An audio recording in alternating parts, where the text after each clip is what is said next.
Sierra Bhargava episode 16। Sierra की बात सुनकर भार्गव की आंखें सख्त हो गई थी। वो अपनी ठंडी निगाहों से सियारा को देख रहा था, जो इस वक्त बिल्कुल भी उसकी तरफ नहीं देख रही थी। उसकी नजरें नीमा की तरफ थी और वह आस भरी नजर से उसे रिक्वेस्ट करते हुए देख रही थी, जैसे कह रही हो कि प्लीज डॉक्टर, यहाँ से मत जाइए।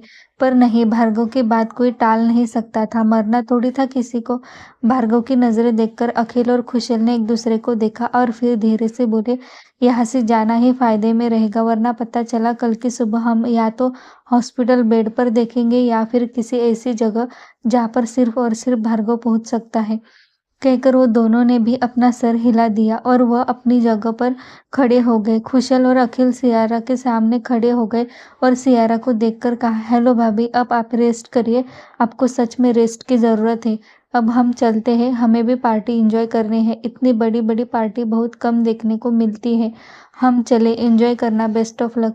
कहकर वो तीनों भी वहां से 9, 2, 11 हो गए। उनके जाते ही सियारा ने घबराकर अपनी नजरें झुका दी और फिर ठीक से बैठते हुए वो लेट गई।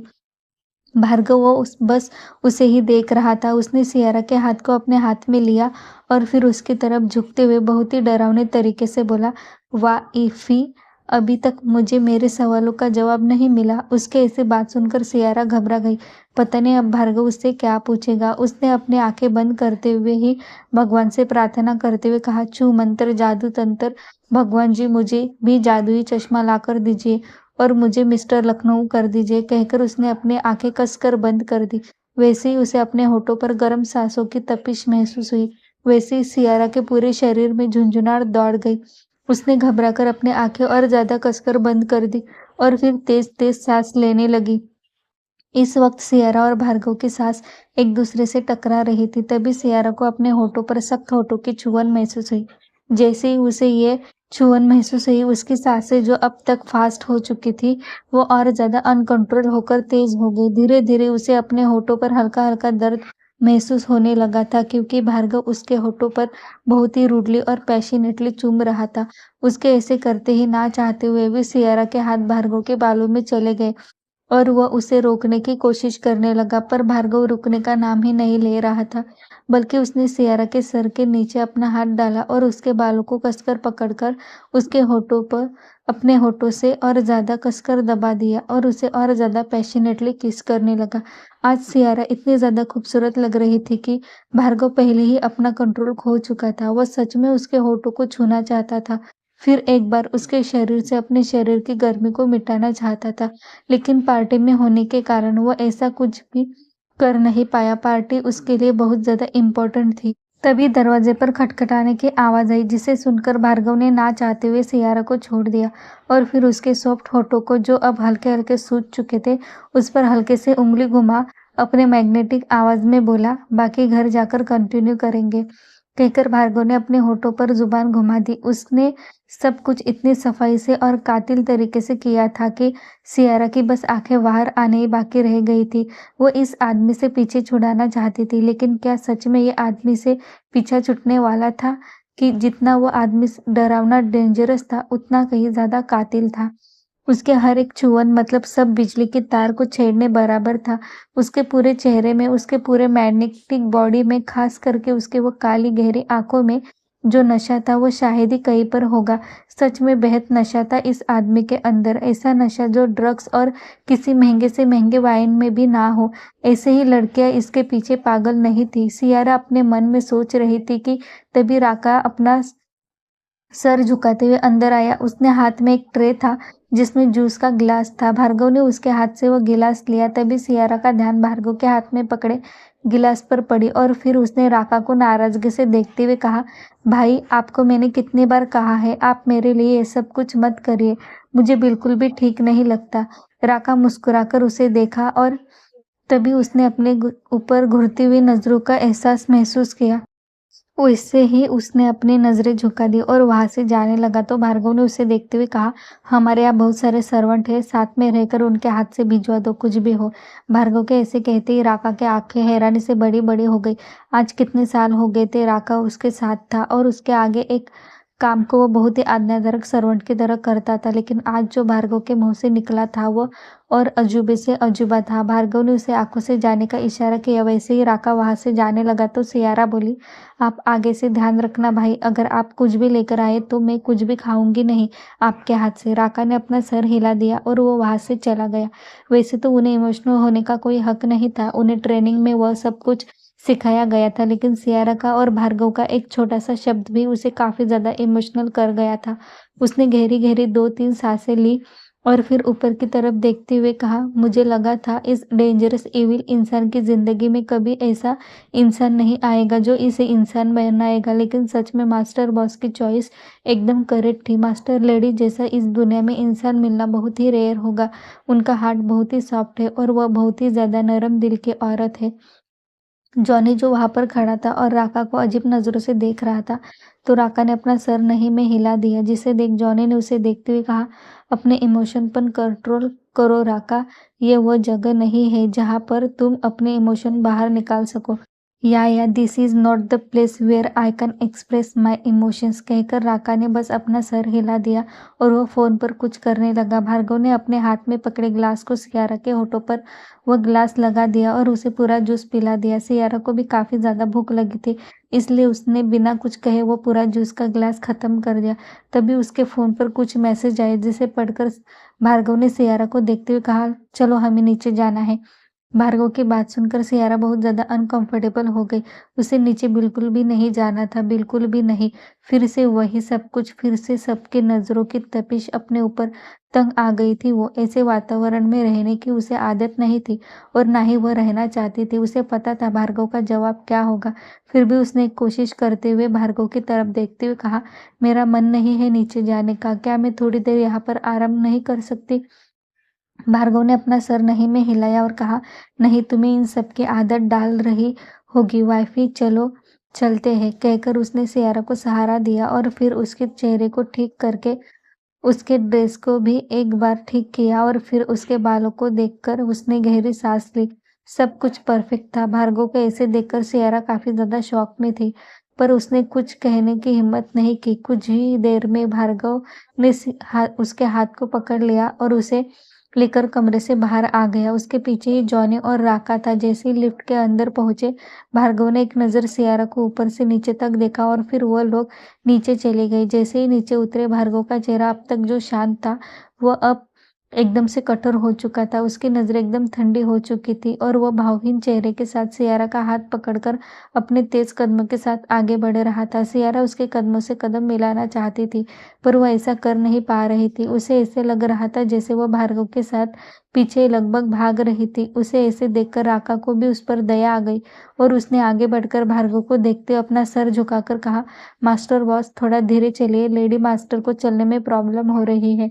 राका की बात सुनकर भार्गव ने सियारा की तरफ देखा तो वह सच में किसी खींचते हुए टूटे पतंग की तरह उसके पीछे पीछे चल रही थी। उसे ऐसे देखकर भार्गव ने अपने कदमों को देखा, जो अपने तरीके से ठीक चल रहा था। उसने अपने अंगूठे से माथे को सहला दिया और फिर अपने कदम को थोड़ा धीरे कर दिया और उसके साथ चलने लगा। अब कहीं जाकर उसने चैन की सांस ली थी। बेचारी को ऐसा लग रहा था भार्गव के ऐसे खींचते ही पर उसकी पतंग सच में टूटकर वो कहीं गिर जाने वाली थी, पर उसका वो मुंह बोला भाई उसने उसे संभाल लिया था।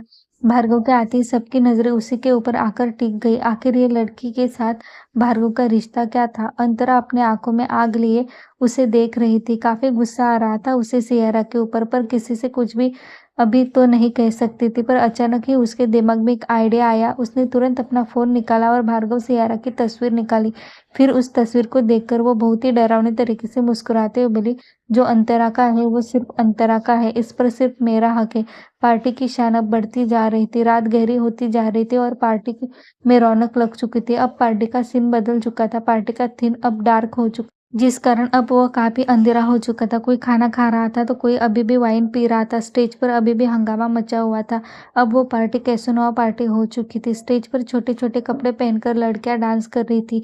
तो एक तरफ बड़ा सा टेबल लगा हुआ था, जैसे सेम टेबल सारे कोनों में लगे हुए थे और वहां पर अच्छा सा रंगीन खेल रंगा हुआ था। कोई लोग वहीं पर पार्टी के कोने में ड्रग्स ले रही थी, तो कोई वाइन का मज़ा ले रही थी, तो कुछ अपने-अपने पार्टनर के साथ एक कोने में मज़े कर रहा था। पूरी पार्टी का रंग ही बदल चुका था। माफिया, गैंगस्टर सब लोग अपने-अपने मज़े में डूबे हुए थे। लड़कियाँ अभी भी कुछ कम नहीं थी, वो भी उतना ही मज़ा ले रही थी। सियारा ने जब पार्टी का ये नक्शा देखा, उसकी आँखें हैरानी से बड़ी-बड़ी हो गई। उसने आज तक ना तो ऐसी पार्टी कभी अपनी आँखों से देखी थी और ना ही कभी ऐसी पार्टी उसने अटेंड की थी। हाँ, कैसिनोवा के बारे में उसने थोड़ा बहुत कामिश के मुँह से सुना था।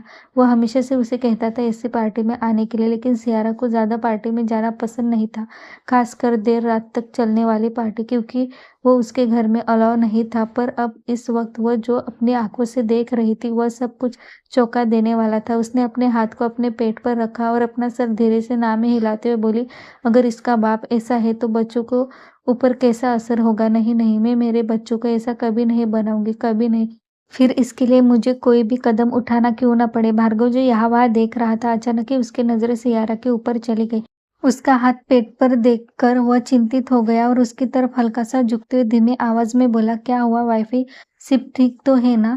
कहीं तुम्हें दर्द तो नहीं हो रहा?" सियारा अपने पेट पर हाथ रखकर ये सब कुछ सोच रही थी, पर जैसे ही उसके कान से भार्गव की आवाज़ टकराई, वो एकदम से चौंक गई और हड़बड़ाते हुए अपना सर ना में हिलाते हुए बोली, "नहीं तो मैं बिल्कुल ठीक हूँ, बच्चे भी ठीक है, बस वो ऐसे ही।" उसे इतना ज़्यादा हकलाता हुआ देखकर भार्गव के माथे पर लकीर छा गई।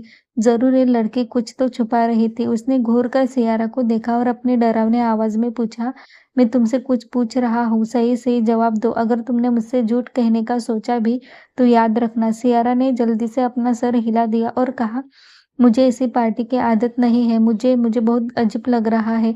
मुझे घुटन हो रही है। यहाँ पर मैं ताज़ा हवा लेना चाहती हूँ। प्लीज़, मेरा दम घुट रहा है।" भार्गव ने अपना सर हिला दिया और कहा, "अभी तो तुम्हें छोड़ रहा हूँ, लेकिन तुम्हें इन सब की आदत डालनी ही पड़ेगी।" कहते हुए भार्गव उसे होटल के पॉश एरिया में लेकर जाने लगा, जहाँ पर इस वक़्त कोई नहीं था। रात का वक़्त होने के कारण ठंडी-ठंडी हवाएँ चल रही थी और सियारा वहीं पर एक चेयर पर बैठ गई। अब कहीं जाकर उसे सुकून मिल रहा था। तभी उसके और भार्गव के कान में आवाज़ पड़ी, "मुझे पता था ये लड़की तुम्हारे लायक नहीं है, फिर भी तुम इसे अपने घर लेकर आए। अभी भी वक़्त नहीं गया है भार्गव, हम इस सिचुएशन को बदल सकते हैं और तुम्हारे लायक कोई लड़की ला सकते हैं। ये तुम्हें सूटेबल नहीं है, ये तुम्हें सिर्फ़ तुम्हारे अचीवमेंट से दूर कर सकती है, जो तुम्हारे लिए बिल्कुल भी ठीक नहीं है।" जैसे ही सियारा और भार्गव के कान में ये आवाज़ पड़ी, उन दोनों ने भी सामने देखा। सियारा जो अब तक शांत बैठी हुई थी, अपने सामने खड़ी औरत को देखकर वो जल्दी से अपनी जगह पर उठकर खड़ी हो गई। भार्गव और सियारा के सामने और कोई नहीं, अंजना खड़ी थी, जो बहुत ही गुस्से से सियारा को घूर रही थी। जो कुछ तमाशा इस वक्त पार्टी के अंदर हुआ था, अंजना जी अपने आंखों में आग लिए सब कुछ देख रही थी। उसे बिल्कुल भी ये पसंद नहीं आया था कि भार्गव ने सियारा के लिए स्टैंड लिया था। उसे तो लगा था अंतरा आ जाने के बाद सब कुछ सही होगा और भार्गव सियारा को छोड़कर अंतरा के पास चला जाएगा। लेकिन यहाँ की सिचुएशन और भार्गव जिस तरह से अंतरा को ट्रीट कर रहा था, ये सब कुछ देखकर उन्हें सब कुछ बहुत ही इम्पॉसिबल लग रहा था। और अब जब उन्होंने सियारा को ऐसी पार्टी से बाहर जाते हुए देखा और फिर उसके पीछे ही भार्गव को जाते हुए देखा, तो उन्हें और ज़्यादा गुस्सा आ गया। कहीं ये लड़की भार्गव को अपनी तरह ना बना दे। उन्हें कुछ भी करके अंतरा घर में आ जानी चाहिए थी। लेकिन सियारा के होते हुए ये कुछ भी पॉसिबल नहीं था। अब सियारा उनके बीच कांटे की तरह खड़ी थी। अगर गुलाब की तरह जाना होगा तो इस कांटे को पहले यहाँ से हटाना होगा। वो गुस्से में ही उन दोनों के पीछे आ गई थी और अपने मन में चल रहे भड़ास उसके बहुत ही शांति से लेकिन गंभीर आवाज़ में उन्होंने कह दिया था। उसके हर एक बात सियारा को काफ़ी ज़्यादा बुरी लगी थी, लेकिन वह कुछ कह नहीं सकती थी, क्योंकि ना तो कुछ कहने का उसे हक था और ना ही उल्टा जवाब देने की उसकी आदत थी। वह चुपचाप अपना सर झुकाकर वहाँ पर खड़ी थी। वहीं भार्गव ने अपने माथे पर लकीर लिए अंजना जी को घूर-घूर कर देख रहा था। इस वक़्त उसका एक हाथ पैंट के जेब में था और वह बहुत ही रौबीली तरीके से वहाँ पर खड़ा अंजना जी को घूर रहा था। मानो अगर अंजना जी चुप नहीं बैठी तो भार्गव यही इसी वक़्त उनके मुँह में गोलियाँ झाड़ देगा और उनका मुँह हमेशा-हमेशा के लिए बंद कर देगा। अंजना जो सियारा को देखकर अपने मन की भड़ास निकाल रही थी, उनकी नज़र अचानक ही भार्गव की तरफ चली गई, तो भार्गव उन्हें बहुत ही गुस्से में देख रहा था। भार्गव ने अपनी नजरें अंजना जी की तरफ रखते हुए ही अपने डरावने आवाज में सियारा से कहा, बैठ जाओ। लेकिन सिया घबराई हुई अंजना जी को देख रही थी। उसे बैठा हुआ ना देखकर भार्गव और जोर से चिल्लाई, सुनाई नहीं दिया? बैठ जाओ। उसके इसे आवाज सुनकर सियारा घबरा गई और जल्दी से चेयर पर बैठ गई। उसके बैठते ही भार्गव ने अपना दूसरा हाथ अपने दाढ़ी पर बुरी तरीके से मसल दिया और फिर अंजना जी को देखकर इविल स्माइल लिए बोला, ओ मिसेस सिंघानिया, आप होती कौन है ये सब कुछ कहने वाली? क्या मैंने आपको यहाँ पर इनवाइट किया था ये सब कुछ कहने के लिए? यूजलेस लोग मुंह उठाकर चले आते हैं। अगर अपनी बेइज्जती करना नहीं चाहते तो दफा हो जाओ यहाँ से, कहकर भार्गव ने सियारा की तरफ देखा, जो घबराई हुई कभी भार्गव को देखती तो कभी अंजना जी को। उसका ऐसा वो परेशान चेहरा देखकर भार्गव ने उसे देखा और फिर उसके गालों पर अपने सख्त अंगूठे से सहलाते हुए कहा, डीप ब्रेथ लो बाइफी और रिलैक्स हो जाओ। भार्गव की बात सुनकर सियारा ने उसके हाथ पर अपना हाथ रखा और फिर अपने भरे हुए आंखों से उसे देखते हुए बोली, प्लीज मुझे घर जाना है। आप ड्राइवर से कह दीजिए मैं चली जाऊंगी, पर मैं यहाँ पर नहीं रुकना चाहती। सच में मेरा दम घुट रहा है। भार्गव ने अपना सर हिला दिया। वो उसे अकेला छोड़ना भी नहीं चाहता था, लेकिन उसकी हालत देखकर वो उसे परेशान भी नहीं करना चाहता था। ऐसे मौके बार बार उसकी जिंदगी में अब आने वाले थे और उसकी आदत वो सियारा को अच्छे से लगाने वाला था। लेकिन इस वक्त सिचुएशन को देखते हुए और उसके हालत देखते हुए उसने यह फैसला किया था कि वो सियारा को हवेली भेज देगा, पर फिर हवेली में अकेली रहेगी। इसलिए उसने सियारा को देखा और फिर वहां पर खड़े राका को देखते हुए बोला, इसे इसके दोस्त के घर छोड़ दो, जाते वक्त उसे लेकर चली जाएंगे। राका ने अपना सर हिला दिया। वही भार्गव की बात सुनकर सियारा के आंखों में चमक आ गई और वह अपनी जगह पर खड़ी होकर जल्दी से भार्गव को गले लगाते हुए खुश होकर बोली, thank you so much mister hubby जान, कहकर उसने खुशी से ही भार्गव के गालों को चूम लिया। वही उसके हरकत देखकर भार्गव बुरी तरीके से ब्लैंक हो चुका था। उसे यकीन नहीं आ रहा था ये वही लड़की थी जो उसे देखकर घबराकर उसे दूर भागने की कोशिश कर रही थी और आज वो खुद से उसे चूम रही थी। आहा! क्या सुकून देने वाला एहसास था। भार्गव का दिल जोर-जोर से धड़क रहा था। उसे अपनी धड़कनों पर काबू कर पाना भी मुश्किल हो रहा था। उसने जल्दी से सियारा की कमर को अपने एक हाथ से पकड़ लिया और उसे अपने तरफ उसके होठों को हल्का सा स्मूच करते हुए बोला, अपना फोन अपने पास ही रखना और कुछ भी जरूरत पड़े तो कॉल करना। सियारा ने जल्दी से अपना सर हिला दिया तो भार्गव ने उसके पर्स में से फोन निकालकर अपना नंबर सेव कर दिया और फिर उसका फोन फिर से पर्स में रखकर उसके माथे को चूमते हुए बोला, टेक रेस्ट और टेक केयर। सियारा ने अपना सर हिला दिया तो भार्गव उसे लेकर वहां से बाहर आ गया जहां पर गाड़ी खड़ी थी। उसने खुद से सियारा को गाड़ी में ठीक से बैठा दिया और फिर एक बार उसके माथे को चूमकर उसके पेट पर हाथ रखकर अपना सर हिला दिया। वैसे ही उसके पीछे आगे पीछे दो दो बॉडीगार्ड्स की कार और एक आर्मी बॉडीगार्ड की कार और राका खुद ड्राइव करते हुए उसे लेकर वहां से चला गया। जैसे ही सियारा की गाड़ी आगे आई, उसने चैन की सांस लेकर अपना सर ठीक से सीट पर टिका दिया और गहरी सांस लेते हुए बोली, खुशी के मारे ये मैंने क्या कर दिया, लेकिन अब अच्छे से पता चल गया है अगर भार्गव सिंघानिया को अपने वश में करना होगा तो ये एक ही रास्ता है। कहते हुए उसके चेहरे पर अजीब सी मुस्कुराहट आ गई। वही उसके जाने के बाद भार्गव अंदर आ रहा था तो अंजना जी वहीं पर खड़ी थी, जिसे देखकर भार्गव ने उसे इग्नोर किया पर वहां से जाने लगा। तो अंजना ने उसे देखते हुए कहा, बहुत घमंड है ना तुम्हें खुद पर, लेकिन याद रखना एक दिन तुम्हारा घमंड अच्छे से टूट जाएगा। जिससे तुम मोहब्बत करने चले हो ना, ये तुमसे मोहब्बत तो कर लेगी लेकिन तुम्हें इतना ज्यादा तड़पाएगी ना कि तुम खुद भी समझ नहीं पाओगे, क्योंकि ये मोहब्बत इश्क सब कुछ सिर्फ और सिर्फ कहने की बातें हैं। तुम जैसे लोगों के लिए इश्क मोहब्बत सिर्फ और सिर्फ जहर है। अंजना जी की बात सुनकर भार्गव ने अपने गर्दन को बहुत ही डरावने तरीके से टेढ़ी कर दी और फिर अपने होठों पर इविल मुस्कुराहट लिए अंजना जी को देखते हुए बोला, मैं भार्गव सिंघानिया हूँ, द ब्लैक ईगल। जहर ना वो तो मेरे खून में है और यू नो ना मिसेस सिंघानिया, इस भार्गव सिंघानिया के अंदर खून की जगह जहर ही तो दौड़ता है, इसलिए इस मोहब्बत वाला जहर भी खुशी खुशी पी लेंगे, कहकर भार्गव ने अपने होठों के ऊपर अपना सख्त अंगूठा घुमा दिया और धीरे से डरावनी धुन गुनगुनाते हुए वो हॉल में जाने लगा।